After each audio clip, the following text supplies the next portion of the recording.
Bismillah ar-Rahman ar-Rahim. Nous allons voir maintenant quelques exercices corrigés concernant la dernière partie sur les manipulations de langage C. Donc, on est toujours dans le deuxième chapitre, les algorithmes séquentiels 5. On est toujours dans ce point, quelques manipulations de langage C. Nous allons voir maintenant quelques exercices corrigés.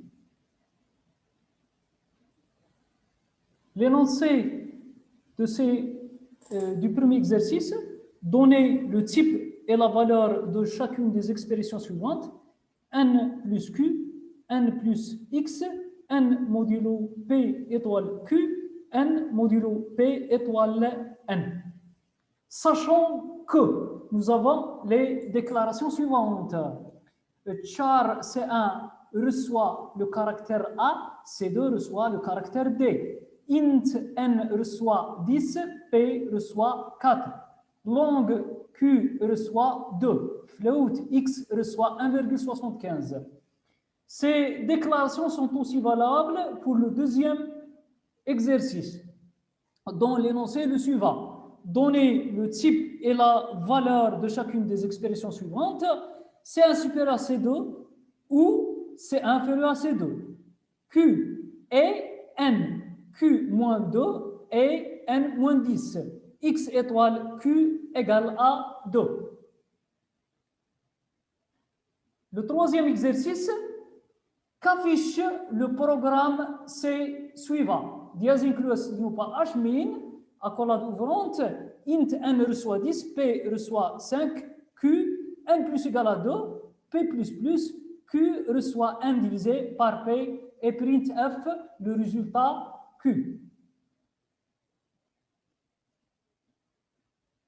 Passons maintenant à la solution des exercices. Commençons par la première solution.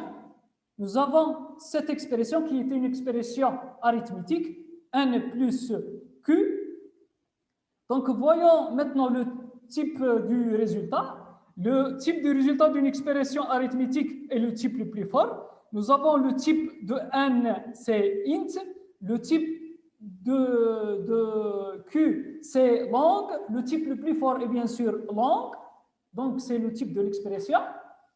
Calculons maintenant sa valeur. Nous avons n égale à 10, Q égale à 2, 10 plus 2 égale à 12.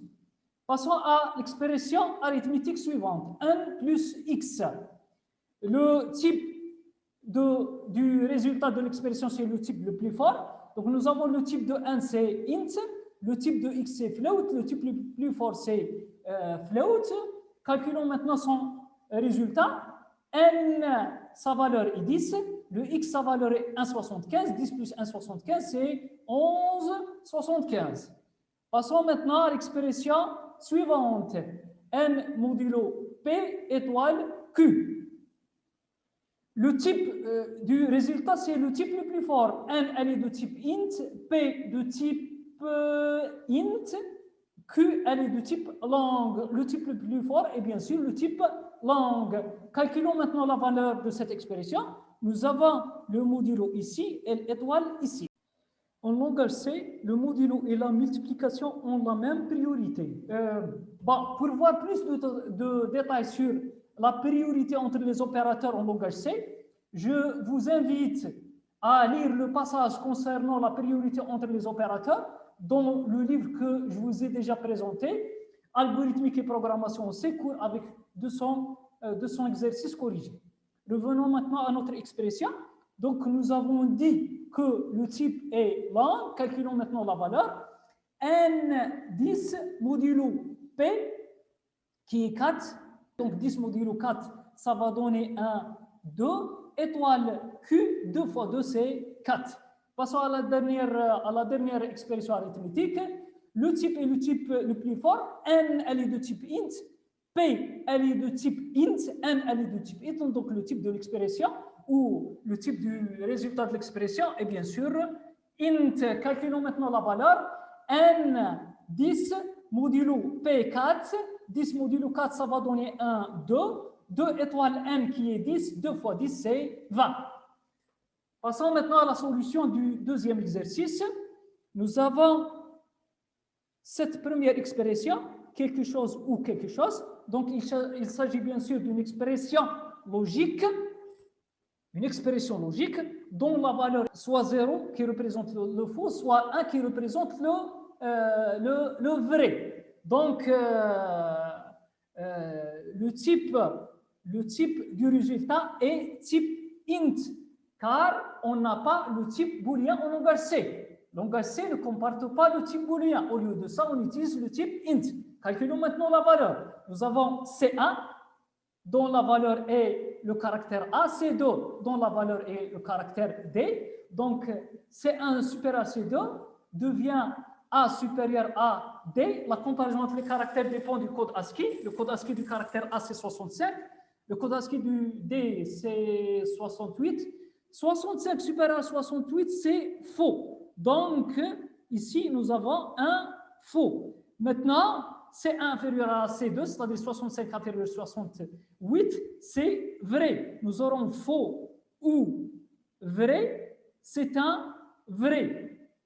Le vrai est représenté par, est représenté par la valeur 1 en langage C. Et voici la valeur 1. Passons maintenant à l'expression suivante. Q et N. Nous avons quelque chose et quelque chose. C'est une expression logique dont la valeur est soit 0 qui représente le faux et 1 ou 1 qui représente le vrai. Donc, le résultat est de type int, car on n'a pas le booléen en C. Maintenant, calculons la valeur de cette expression. Le Q, sa valeur est 2. Le N, sa valeur est 10. Nous avons déjà dit dans la vidéo précédente que dans une expression logique en langage C, si nous avons une valeur non nulle, elle sera représentée ou bien elle correspond à vrai. Une valeur nulle correspond à faux. Nous avons Q égale à 2, non nul, donc c'est vrai. N égale à 10, non nul, c'est vrai. Vrai et vrai, c'est un vrai. Donc, le vrai est représenté en C par la valeur 1. Passons à l'expression logique toujours suivante. La valeur est bien sûr, elle est type int, soit 0, soit 1. Calculons sa valeur. Q moins 2. Q moins 2, c'est 2 moins 2, c'est un 0. Le 0 dans une expression logique est représenté, ou bien il correspond à faux. N moins 10, 10 moins 10, c'est un 0. Le 0 correspond à faux. Le faux et faux, c'est un faux. Et le faux est représenté en langage C par la valeur 0. Passons maintenant à la dernière expression, qui est une expression, cette fois-ci, arithmétique. Pourquoi arithmétique? Nous avons quelque chose fois quelque chose. Donc, opérande fois opérande. Donc, c'est une expression arithmétique. Son type, donc, est le type le plus fort. X, elle est de type float. Et ici, nous avons une expression logique dont le résultat soit 0, soit 1. C'est int. Donc, int fois float, c'est un float. C'est le type le plus fort. Calculons maintenant sa valeur. Le x, sa valeur est 1,75. Maintenant, q égale à 2. 2 égale à 2, c'est un vrai. Donc, c'est représenté en C par 1. 1 fois x dont la valeur est 1,75, ça va nous donner 1 fois 75 fois 1, c'est 1,75. Passons maintenant à la solution du dernier exercice. Nous avons le programme C, là on a déclaré int n reçoit 10, p reçoit 5, q, 1 plus égale à 2, p plus plus, q reçoit 1 divisé par p et l'affichage de la valeur de q. Maintenant, pour la première ligne, nous avons n reçoit 10, donc n a reçu la valeur 10, p a reçu la valeur 5 et le q n'a rien reçu à ce niveau.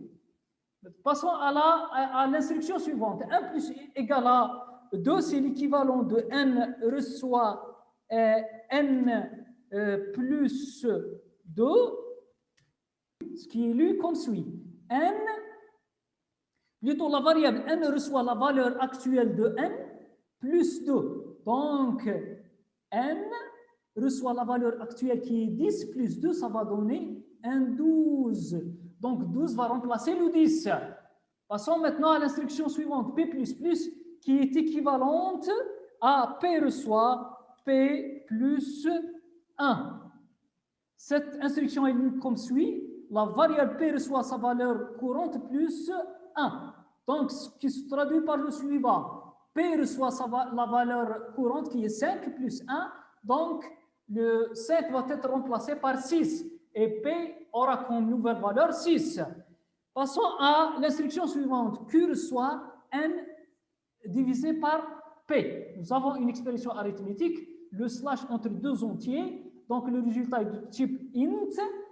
Le 10 divisé par 5 va nous donner, plutôt, le 12, c'est la nouvelle valeur qui sera comptée. Le 12 divisé par 6, ça va nous donner 1, 2. Donc, Q va recevoir 2 et c'est la valeur 2 qui sera affichée.